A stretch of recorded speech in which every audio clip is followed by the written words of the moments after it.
Hi, this is Avika Gaur. Congratulations to Volga Video.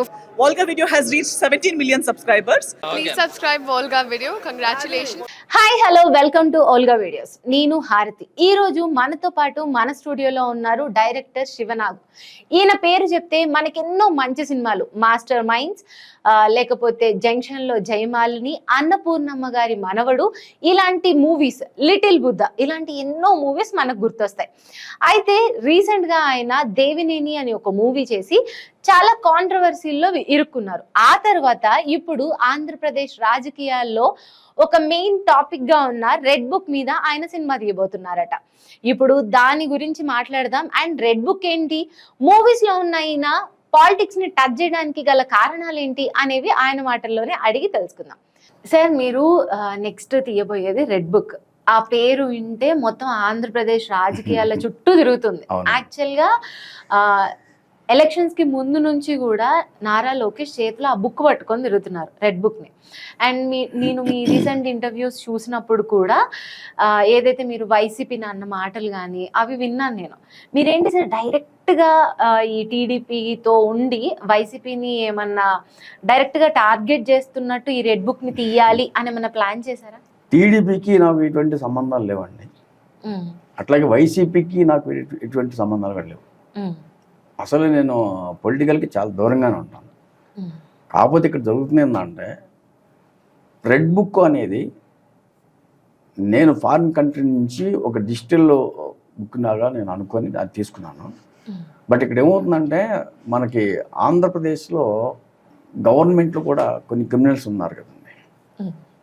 ప్రస్తుత government కాదండి, ప్రస్తుత గవర్నమెంట్లో ఎంతవరకు ఉన్నారైతే నాకైతే తెలియదు. ఇంకా ఇది నెక్స్ట్ ఈ గవర్నమెంట్ తర్వాత ఏమో నాకు తెలుస్తుందేమో, నాకు చెప్పలేను. కానీ లాస్ట్ గవర్నమెంట్లో అయితే కొంతమంది ఉన్నారండి. దానికి ఏమైందంటే, ఎమోషనల్గా కొంతమంది నాయకులు ఫీల్ అయ్యారు, అప్పుడు చాలా బాధపడ్డారు. ఇప్పుడు ఏదంటే చాలా పెద్ద నాయకులే, ఒక సీఎం చేసిన 4 సార్లు సీఎం చేసిన వ్యక్తి కూడా ఆయన ఎమోషనల్గా ఆయన ఫీల్ అయ్యారు. ఆ వయసులో ఆయన ఏడ్చారు కూడా, ఒక అసెంబ్లీలో కూడా ఏడ్చారు, అందరికి తెలిసిన విషయం అది. ఎందుకంటే ఆయన ఫ్యామిలీని ట్రోల్ చేసినప్పుడు ఎవరికైనా బాధేస్తుంది. ఇప్పుడు నాకైనా మీకైనా ఎవరికైనా బాధేస్తుంది.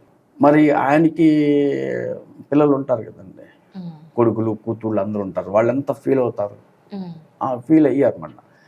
యాక్చువల్గా ఏంటంటే అండి, మీరు చాలా సినిమాల్లో చూసుకోండి, ఇప్పుడు వాళ్ళకి ఏదన్నా బ్యాడ్ జరిగింది, వాళ్ళు ఏదైనా అవమానపడ్డారు, లేకపోతే వాళ్ళకి ఏదైనా ఇదైందంటే ఎవరైనా టార్గెట్ చేయడంలో తప్పులేదు. పైగా ఇంకోటి ఏంటంటే, లాస్ట్ గవర్నమెంట్లో జరిగిన దాంట్లో ఏమైందంటే, మీకు వాళ్ళ వరకే కాకుండా చాలా ప్రజలకు కూడా ఇబ్బంది కలిగింది అనేది నేను చాలా చోట్ల పేపర్లో చదివాను, నేను చాలాసార్లు చూశాను కూడా అండి. అదొకటి నన్ను బాగా ఆకర్షించిన విషయం అది. ఇంకోటి రెడ్ బుక్ అనేది కూడా నన్ను బాగా ఆకర్షించిన ఒక టైటిల్ అన్నమాట. అందుకని ఏంటంటే రెడ్ బుక్ అనే టైటిల్ నేను తీసుకున్నాను.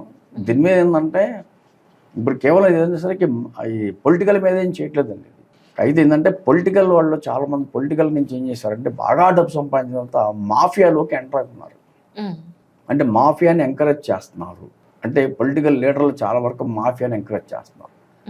మాఫియాని ఎప్పుడైతే ఎంకరేజ్ చేస్తారో ప్రజలు ఇబ్బంది పడతారు. ప్రజలు ఎప్పుడైతే ఇబ్బంది పడతారో రాష్ట్రం స్పాయిల్ అయిపోతుంది.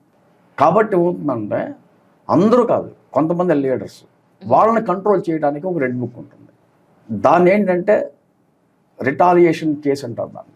అంటే రెడ్ బుక్ అనేదాన్ని ఎవరైతే వాళ్ళు ఫీల్ అయ్యారో, ఎవరైతే వాళ్ళని ట్రోల్ చేశారో, ఎవరైతే వాళ్ళు బాధపడ్డారో, ఎవరైతే వాళ్ళ ఫ్యామిలీని రకరకాలుగా స్పాయిల్ చేశారో, వాళ్ళు పట్టుదలగా ఉంటారండి ఎవరైనా. దాన్ని ఏం చేస్తారంటే వాళ్ళని రిటాలియేషన్ అంటారు.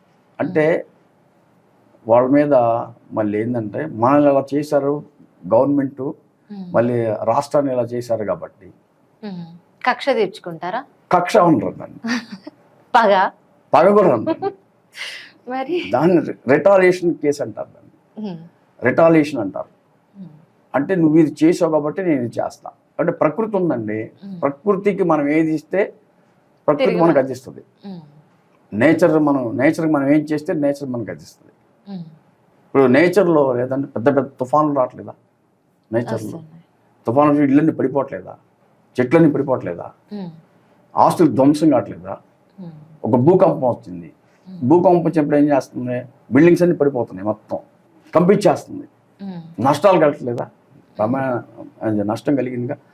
ఆ నష్టాన్ని మళ్ళీ ఏం చేస్తారు, మళ్ళీ పూడ్చుకుంటూ వెళ్తారు కదా. మళ్ళీ భూకంపం రాకూడదనే ఉద్దేశంతో ఉంటారు కదా, రాకుండా దానికి వీళ్ళు మళ్ళీ ట్రై చేస్తారు కదా.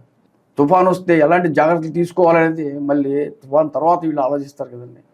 దాన్ని రిటాలియేషన్ అంటారు. ఇప్పుడు గవర్నమెంట్లో జరుగుతుంది అదే రిటాలియేషన్ అన్నమాట. ఒక గవర్నమెంటే కాదండి, ఒక మాఫియా లీడర్లు చూసుకోవచ్చు, లేకపోతే పొలిటికల్ లీడర్లను తీసుకోవచ్చు, ఎవరిని తీసుకున్నా కూడా మీకు ఏమవుతుందంటే ఎవరికైనా ఒక రిటాలియేషన్ అని ఉంటుంది. ఇబ్బంది పడిన వాళ్ళు ఎవరికైనా ఒక రిటాలియేషన్ అని ఉంటుంది. Hello, నేను మీ Ruksha Dhillon. Congratulations to Volga videos. Volga వీడియోస్కి కంగ్రాట్స్ అండి. Congratulations to 17 million subscribers of Volga Videos. Congratulations to the whole team. Congratulating Volga Videos on that. ఇంకా many more subscribers your way and మీరు ఇలానే ఎంటర్టైన్ చేస్తుండండి మమ్మల్ని. Thank you.